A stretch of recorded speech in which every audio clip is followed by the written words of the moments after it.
अस्सलाम वालेकुम फ्रेंड्स। नाम है अनबरीन, मायनी है अनबर जैसी खुशबू वाली।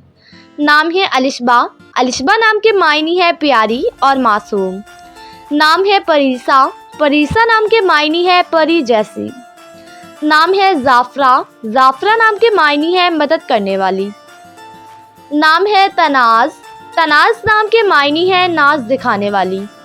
नाम है परवीन, परवीन नाम के मायनी है सितारों का झुरमट। नाम है इफ़रा, इफ़रा नाम के मायनी है खुशी और शादमानी।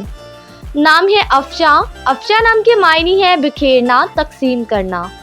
नाम है अफसाना, अफसाना नाम के मायनी है परियों की कहानी। नाम है जाबिया, जाबिया नाम के मायनी है हिरन जैसी। नाम है जहक, जहक नाम के मायनी है मुस्कुराना। नाम है ज़फ़ीरा, ज़फ़ीरा नाम के मायनी है कामयाब होने वाली। नाम है सानिया, सानिया नाम के मायनी है लम्हा और पल। नाम है अंजलिना, अंजलिना नाम के मायनी है मासूम। नाम है अंजुमन, अंजुमन नाम के मायनी है कहकशा महफिल।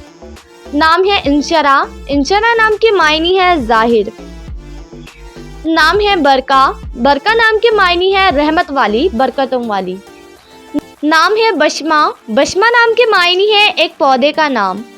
नाम है बख्तावर, बख्तावर नाम के मायनी है खुशकिस्मत खुशनसीब। नाम है सदफ, सदफ नाम के मायनी है रोशनी और नूर।